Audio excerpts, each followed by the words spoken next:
बोलती पुस्तके. ज्यांना वाचनाचा नाद त्यांना बोलती पुस्तके घाली साद. आमचं चॅनल सबस्क्राईब करा आणि सबस्क्राईब करायला इतरांनाही सांगा. नमस्कार श्रोते मित्र हो, बोलती पुस्तके सादर करीत आहे लेखिका नीलम मानगावे लिखित कादंबरी भैरवायन भाग 29. बाहेर अंधारून आलं होतं. दिवस मावळून कितीतरी उशीर झाला होता. काळोख अधिकच गडद व्हायला लागला होता, पण तिला त्याचा पत्ताच नव्हता. आई, अशा अंधारात का बसली आहेस? दिवा पण लावला नाहीस, काय झालं? म्हणत आत आल्या जयदीपनं लाईटचं बटन दाबलं. खोली उजेडानं भरून गेली. क्षणभर डोळे दिपले. डोळ्यावर हाताचा आडवा पंजा धरून तिनं पाहिलं.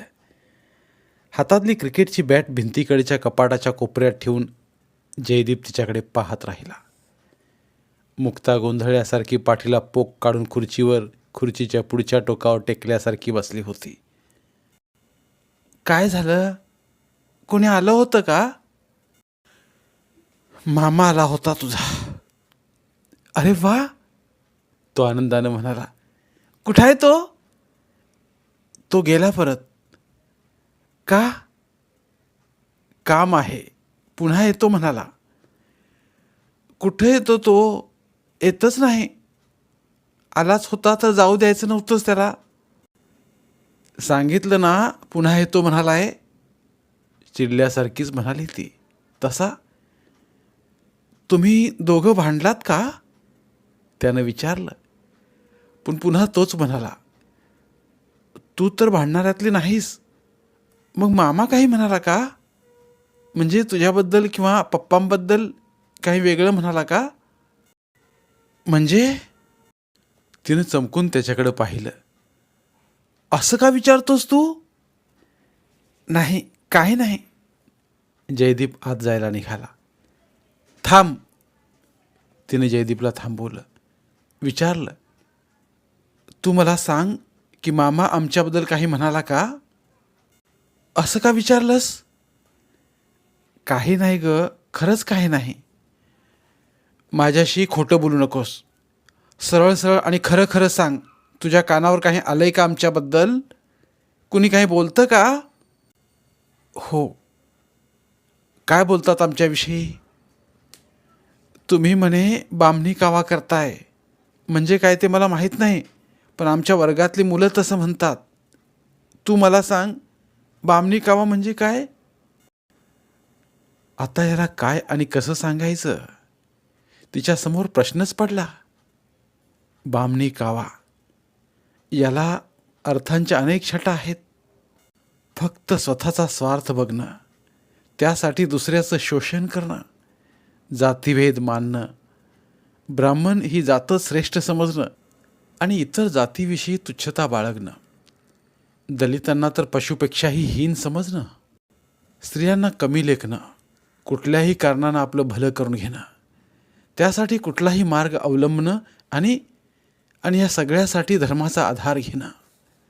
धर्मानं असं सांगितलंय, शास्त्रात असं लिहिलंय, आम्ही धर्मग्रंथाप्रमाणेच वागतोय, असं सांगून जनतेची दिशाभूल करून समाजाला फसवणं, प्रसंगी देवांची भीती घालून समाजाला वेठीस धरणं आणि त्यातून आपलं भलं करून घेणं वगैरे अनेक गोष्टी बामणी कावा या शब्दप्रयोगात येतात.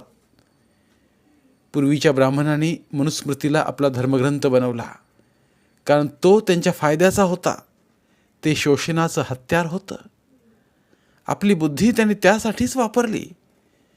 पण हे सगळं जयदीपला कसं समजावून सांगणार? खरं तर आपण तसे नाही आहोत. तिने स्वतःच्या मनाला समजावलं. एवढ्यात नाही आहोत, तिच्याच अंतर्मनानं तिला झापलं. कुमाराला साथ देणं म्हणजे त्याच्या बामणी काव्याचा पुरस्कार करणं असं होत नाही का? तुझ्या दादानंही तेच सांगितलं. तुझ्या मनाला विचार. कुमार तुमचा गैरफायदा घेत नाही. तुमच्या बुद्धीचा उपयोग स्वतःच्या स्वार्थासाठी करून घेत नाही.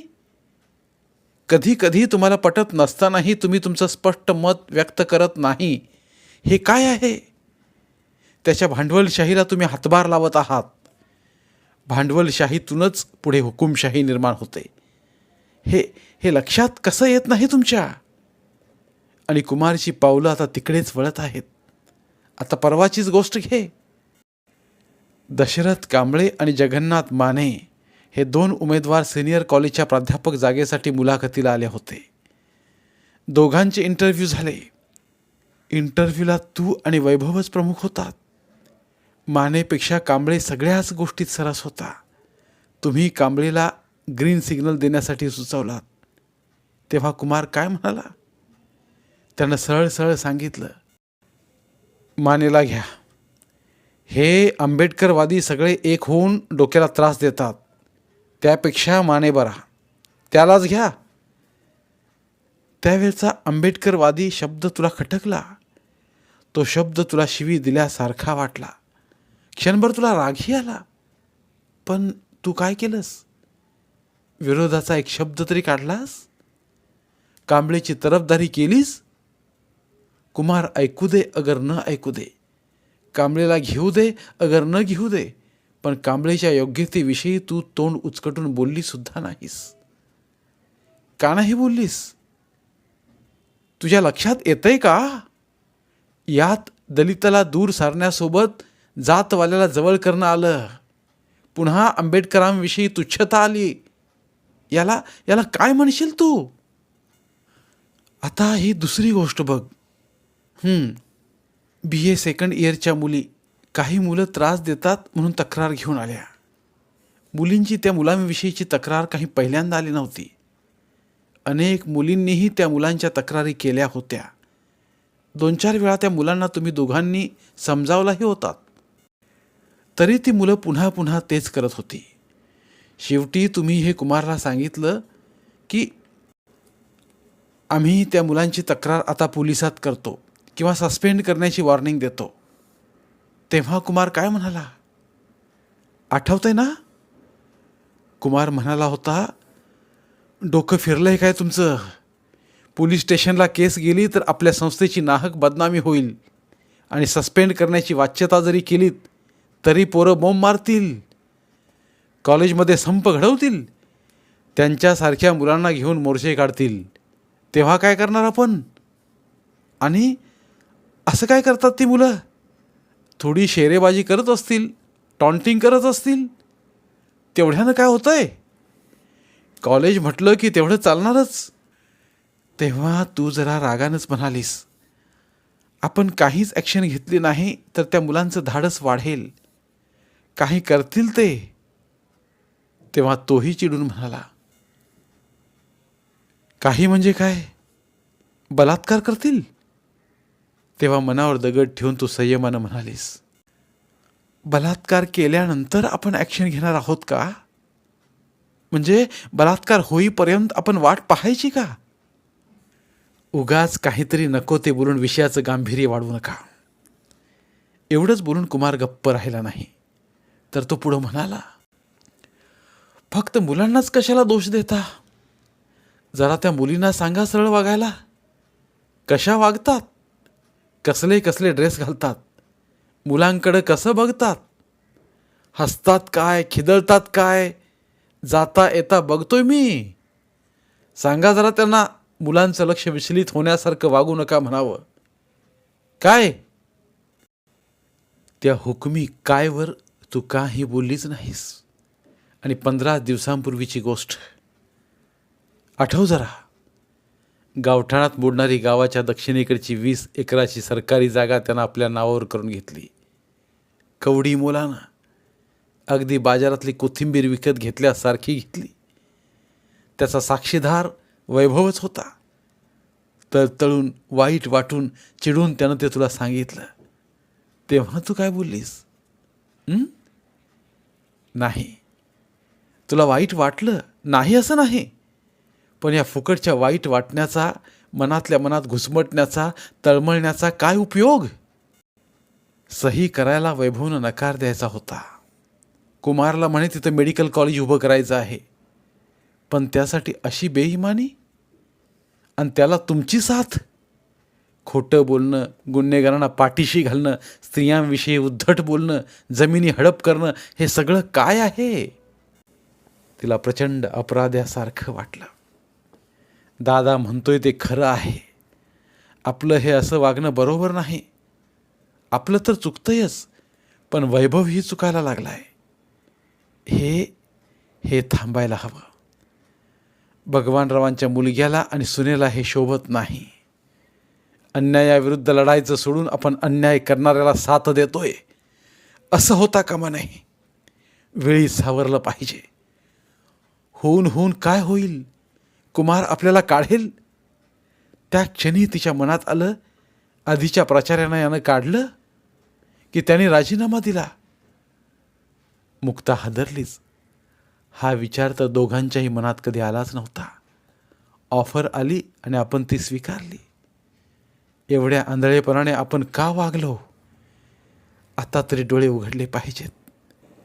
नोकरी गेली तर गेली, तशीही आपल्या दोघांची 50शी उलटली आहे. 5-6 वर्षात आपण सेवानिवृत्त होऊच, पण त्यानंतरही कुमार आपल्याला वापरत राहील. नाही, आपण हे होऊ द्यायचं नाही. त्याआधीच आपल्याला राजीनामा द्यायला हवा. कुमारला राग येईल, येऊ दे, पण आता त्याच्या अन्यायी कारभाराला साथ द्यायची नाही. आई, काही बोलत का नाहीस तू? जयदीपनं विचारलं. मी तुला विचारलं, बामणी कावा म्हणजे काय? त्याचं उत्तर तर तू दिलं नाहीसच. उलट काही बोलतच नाहीस तू. काय झालं? काही सेकंदातच तिनं स्वतःला गोळा केलं आणि म्हणाली, अरे किती उशीर झाला आहे. तुझे पप्पा आता येतील. अजून स्वयंपाकही केला नाही. चल, तू जरा मला मदत कर. आपण पटकन स्वयंपाक करू, पप्पा यायच्या आधी. विषय तिथंच थांबला. जयदीप बरोबर बोलण्यापुरता, त्याला उत्तर न देण्यापुरता तात्पुरता विषय थांबवला. पण उद्या काय? आज ना उद्या कोणाकडून तरी बामणी कावा म्हणजे काय याचं उत्तर शोधून काढणारच तो. तेव्हा त्याला काय वाटेल? आपल्याविषयी त्याच्या मनात काय काय येईल? नाही, असं व्हायला नको आहे. त्यापेक्षा आपणच त्याला विश्वासात घेऊन समजावून सांगूया. त्याआधी वैभवशी बोलायला हवं. स्पष्ट आणि परखड बोलून त्यालाही हे सगळं पटवून द्यायला हवं.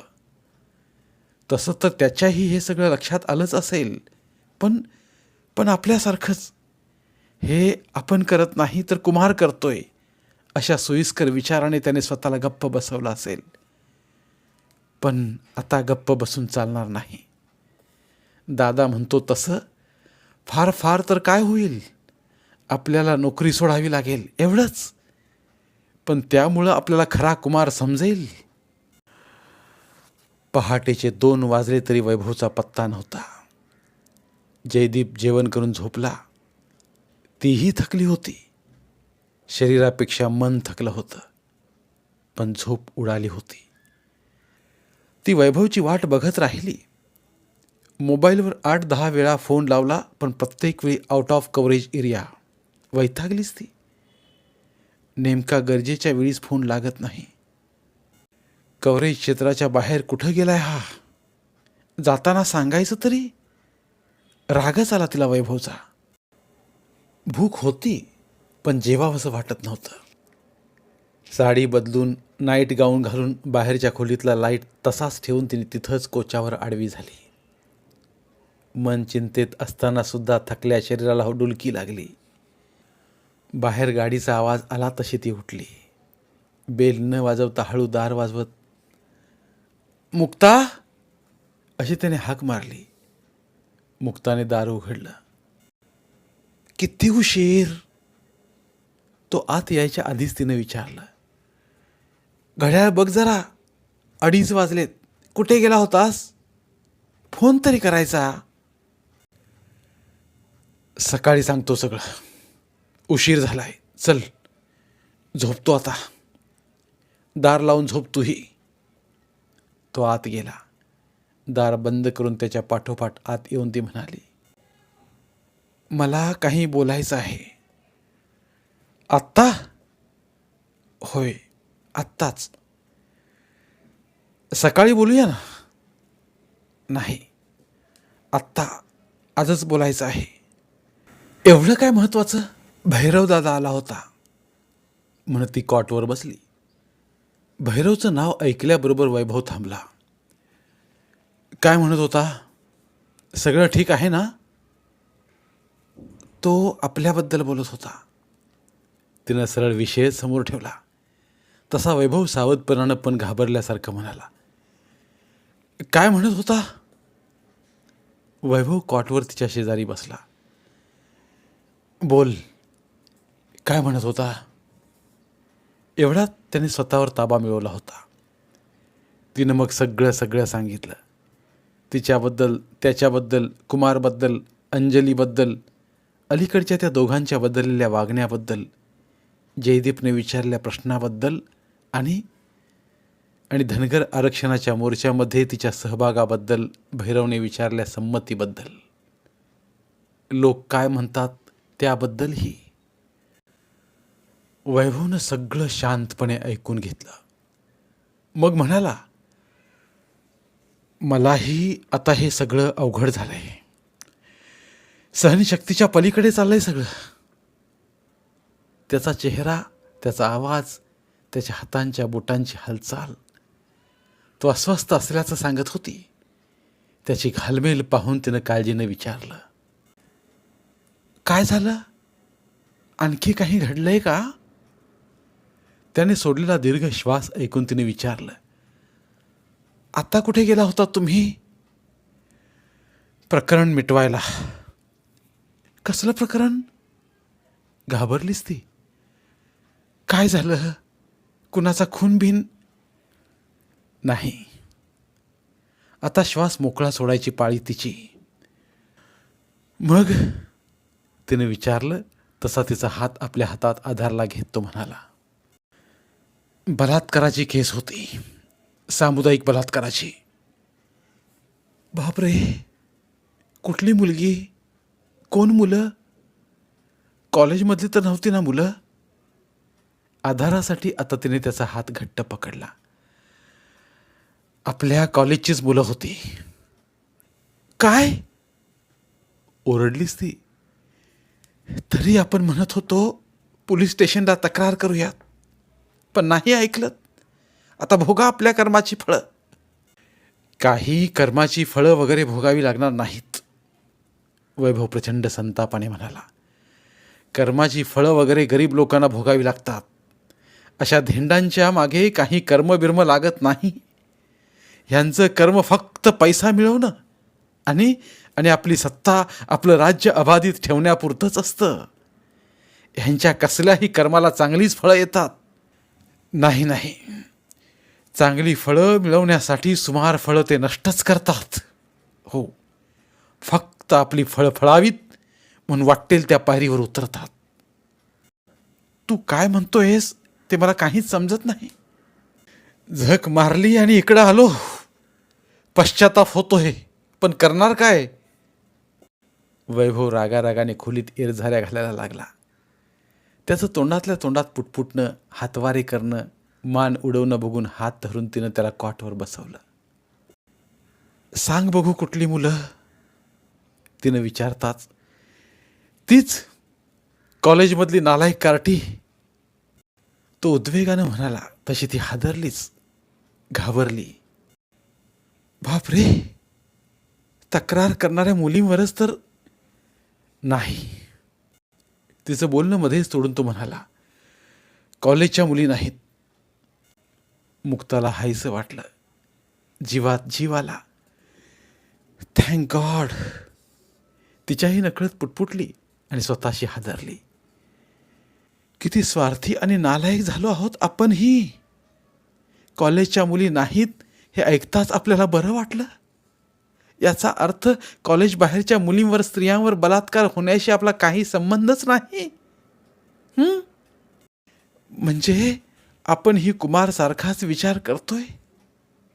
कॉलेज आणि कॉलेज पुरताच विचार करतोय. कॉलेजमधल्या मुलींची आपल्याला काळजी, इतर मुलींचं काही का होईना, त्याच्याशी आपला संबंध नाही. किती किती घसरतोय आपण. स्वतःचीच तिला किळस वाटली. कुठली मुलगी? तिनं स्वतःला सावरत विचारलं. गावाबाहेर वस्ती वाढली, तिथलीच कुठली तरी होती. ती कुठं सापडली? मी, कुमार आणि कुमारचा आत्ते भाऊ सागर रात्री 12:30 वाजले असतील, पालकमंत्र्यांना भेटून परतत होतो. गाव जवळ आला होता. गावाबाहेरच्या वस्तीजवळ गाडी आली. एवढ्यात रस्त्याच्या कडेला पोरांची झटापट दिसली. गावात काही राडा व्हायला नको इलेक्शनच्या तोंडावर म्हणून ड्रायव्हरला गाडी थांबवायला सांगून आम्ही खाली उतरलो. तर एका बाईच्या ओरडण्याचा आवाज आला. आम्ही उतरून मुलांकडे पळालो. गच्चांडी धरल्या पोरांच्या. काय रे, काय चाललंय? सागर म्हणाला आणि बघतो तर आपल्याच कॉलेजची पोरं. बाई तिथंच पडलेली. धडपणे रडताही येत नव्हतं. सगळा प्रकार लक्षात आला. तिला गाडीत घेऊन शेतावरच्या घरात गेलो. कुमारनं पोरांना दम दिला. चुपचाप गाडी मागून या, नाहीतर. पोरं पाठीमागून आली.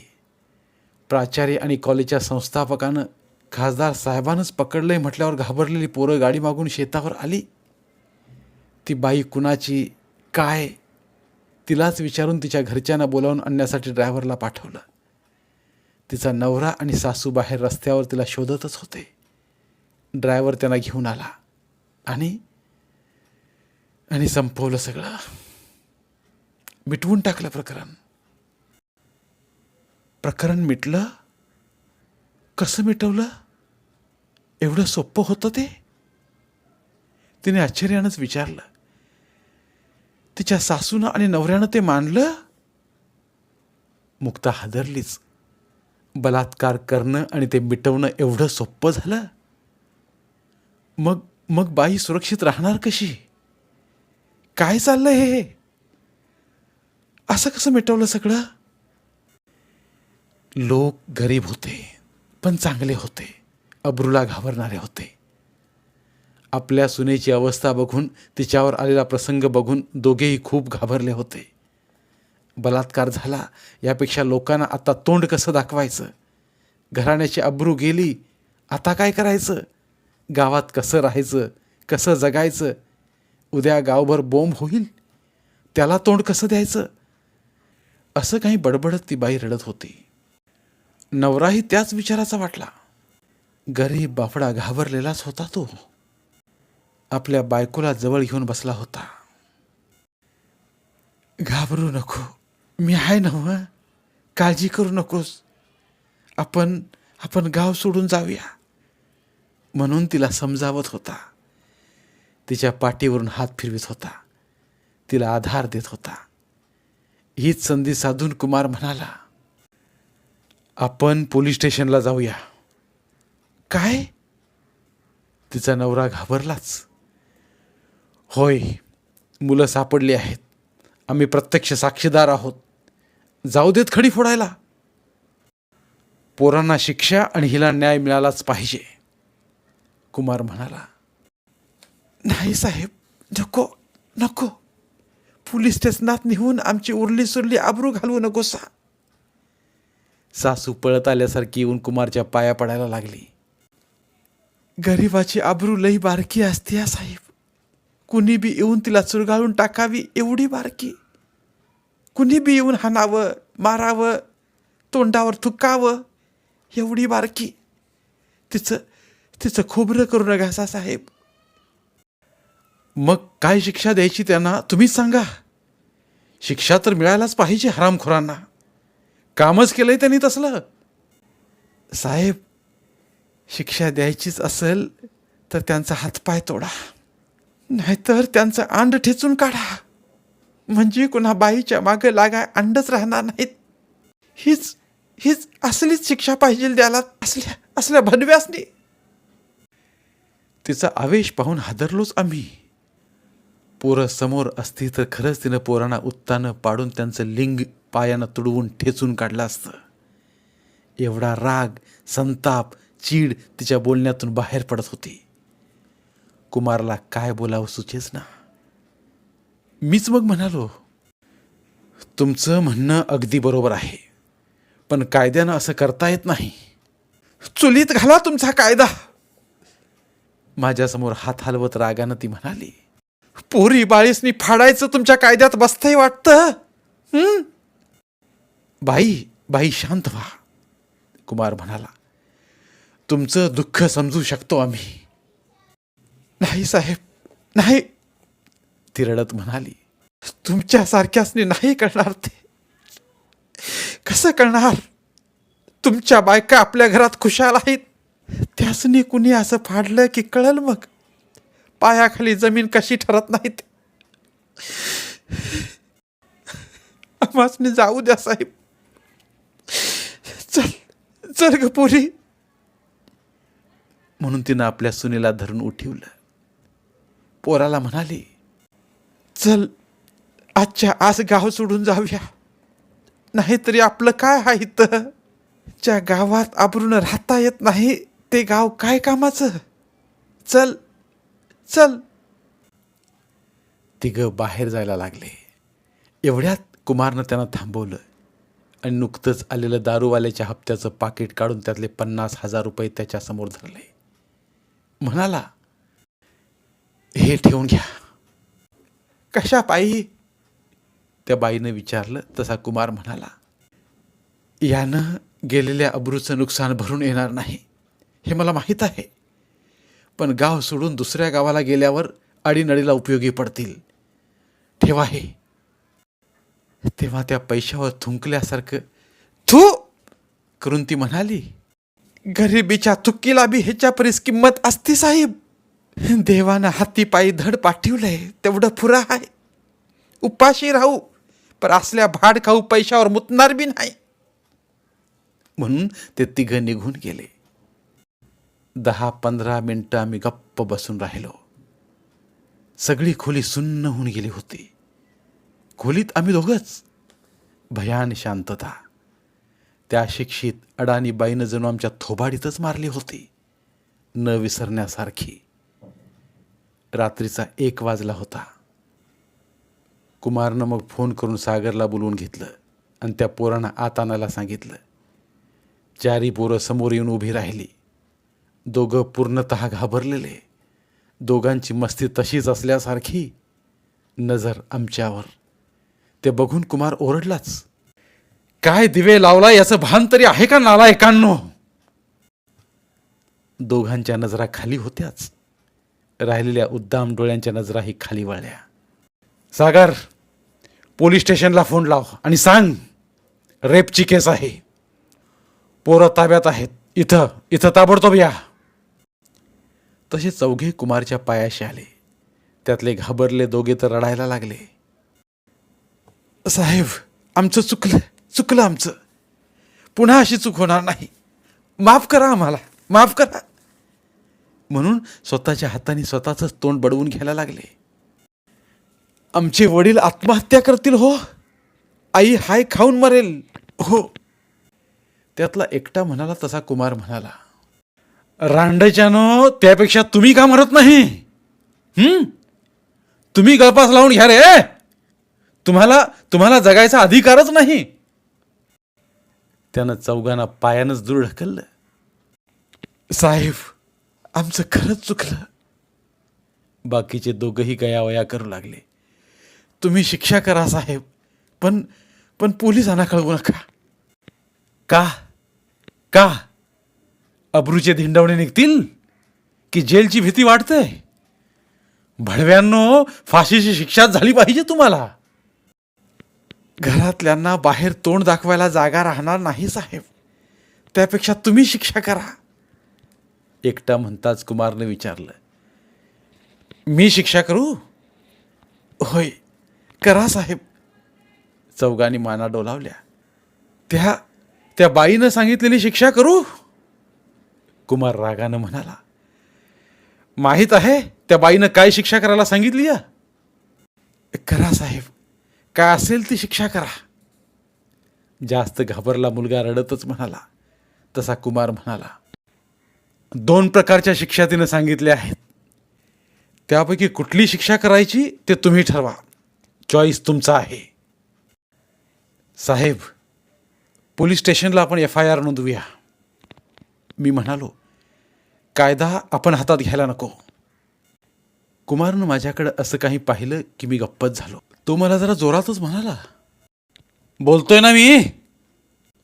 पुढं मुलांकडे बघून तो म्हणाला, बघू तरी यांचं धाडस. कुठली शिक्षा पेलवेल यांना? किती पैसे द्यावे लागतील साहेब? पैसेवाल्या पोराची गुरमी ऐकताच कुमार म्हणाला, ऐक तर खरं. बोला साहेब, सांगा सांगा. पप्पा वाटेल तेवढे पैसे देतील. चुप चुप. कुमार ओरडताच तो मुलगा गप्प बसला. तसा कुमार त्या चौघांकडे पाहत म्हणाला, त्या बाईनं सांगितलंय एकतर चौघांचे हातपाय तोडा, नाहीतर. चौघांचे डोळे मग मात्र घाबरले. तरी पैसेवाला म्हणाला, नाहीतर काय? नाहीतर चौघांचं अंड ठेचा. म्हणजे कुणा बाईकडे तोंड वर करून बघायला अंडच राहणार नाही. याचा अर्थ समजतोय की समजून सांगायला पाहिजे? बोला, आता बोला. चॉईस तुमचा आहे. बोला, कुठली शिक्षा हवी? पुढं तो सागरला म्हणाला, सागर, आपल्या लोकांना बोलव शिक्षा द्यायला. कुठली पाहिजे ती शिक्षा देतील ते. चांगली धट्टीकट्टी माणसं बोलव. मला समजत नव्हतं, सरळ पोलीस स्टेशनला गुन्हा नोंद करण्याऐवजी हा त्या मुलांना खेळवल्यासारखा का वागवतोय. साहेब, चुकलं साहेब, माफ करा माफ करा. पोरं आता मात्र हवालदिल झाली. पटापट कुमारच्या पाया पडायला लागली. आणि पुढे काही न बोलता वैभव गप्प बसला. तसं मुक्तानं विचारलं, आणि काय झालं पुढं? ती घाबरली. खरंच त्यांचे हातपाय तोडले की त्यांचं? आणि काय वैभव? तिने वैभवला हलवून विचारलं. तसं शरीरात जीव नसल्यासारखा वैभव म्हणाला. आणि कुमार म्हणाला, 20 लाख भरायचे आत्ताच्या आत्ता. काय? मुक्ता पांढरी फट झाली. 20 लाख? कशासाठी? वैभव गप्पच. तिनं त्याला विचारलं, पुढं काय झालं? ती गरीब पोरं पायावर पडली कुमारच्या.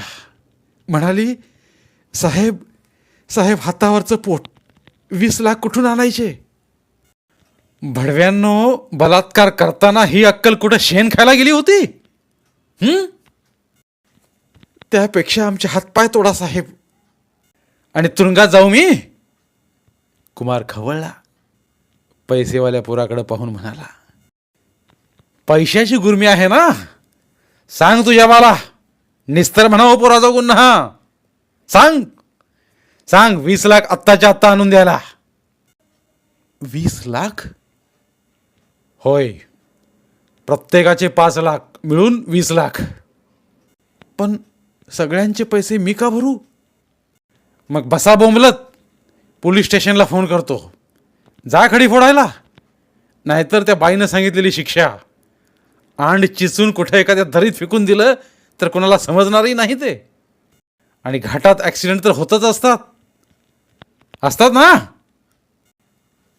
कुमारच्या उग्र चेहऱ्याला मी सुद्धा घाबरलो होतो. असा कुमार मी कधी पाहिलाच नव्हता. त्याच्या सगळ्या गोष्टी मला माहीत आहेत. त्याच्या सुरक्षिततेला तडा जातोय हे समजलं तर आपल्यालाही तो एखाद्या दरीत. वैभव म्हणताच मुक्ताने त्याचा हात धरला. स्वतःच घाबरली ती त्याला म्हणाली, घाबरू नको, असं काही होणार नाही. एवढंही धाडस तो करणार नाही. पण जाऊ दे. मला सांग, पुढं काय झालं? काय होणार? वैभव म्हणाला, त्याचा हेतू साध्य झाला होता. त्या पोराने आपल्या बापाला फोन लावला. कुमारनं सांगितलं, स्पीकर चालू कर. त्यानं स्पीकर चालू केला. रिंग वाजत राहिली. झोपेत उठल्या त्याच्या बापानं आळस देत फोन उचलला असावा. पोरानं हॅलो पप्पा, हॅलो हॅलो म्हणताच पलीकडून आवाज आला. काय रे, आत्ता का फोन केलायस? पप्पा, आत्ताच्या आत्ता 20 लाख रुपये घेऊन या. 20 लाख? कशाला? त्याची झोप उडालीच असावी. आवाज खणखणीतच आला होता. काय काय नवी भानगड केलीस का पुन्हा? ते नंतर सांगतो, आधी 20 लाख घेऊन या. अरे पण कशाला ते तरी सांग. पप्पा, आम्ही एका बाईवर रेप केलाय. काय? भडव्या, लाज नाही वाटत सांगायला? ओरडू नका, आधी 20 लाख घेऊन या, नाहीतर आम्हाला पोलिसांच्या ताब्यात देतील. हे कोण? सागरने त्याच्या तोंडावर हात धरून तोंडासमोर मोबाईलचा हात एका बाजूला ओढला. नाव नाही सांगायचं, नाव नाही सांगायचं. आम्ही सांगतो तिथं यायला सांग. सागरने त्याला सांगितल्याप्रमाणे त्यानं सांगितलं. रेल्वे पुलाच्या खालच्या बोगद्यात या 20 लाख घेऊन. एवढा रोख पैसा आणू कुठून? तो तुमचा प्रश्न आहे, अर्ध्या तासात या. सागरने त्याच्या हातातला मोबाईल काढून घेतला. कुमारने मग एका कोऱ्या पेपरवर मुलाने केलेल्या रेपच्या गुन्ह्याचा कबुली जबाब लिहून त्याच्या खाली चौघांची नावं घालून त्यांच्या सह्या घेतल्या. मुलांना तो कागद वाचून दाखवला. त्यात लिहिलं होतं, आम्ही चौघांनी एका बाईवर बलात्कार केला आहे. आम्ही गुन्हेगार आहोत. आम्ही आमचा गुन्हा कबूल करतो वगैरे लिहिलेला मुलांनी सह्या केलेला कागद कुमारने घडी करून आपल्या खिशात ठेवला. त्या मुलांकडे पाहत तो सागरला म्हणाला, मराठीतील प्रतिभावंत लेखकांचं साहित्य, पुढचं कथा, तू बघ. कादंबऱ्या ऐकण्यासाठी वाटल्यास तिघा चौघांना मदतीला बोलावून घे. सबस्क्राईब करा आणि सांग आणि पोरांना, मराठी साहित्याचा प्रसार इथं आमची करण्यासाठी नावं बाहेर प्रत्येक पडली मराठी माणसाला तर सबस्क्राईब काय होईल करण्यासाठी ते? आवाहन करा मी बघतो. आणि बोलती तुम्ही पुस्तके निघा आता या दादा. साहित्य चळवळीत सहभागी व्हा. पुढचं सगळं सागर आपले पुन्हा एकदा धन्यवाद.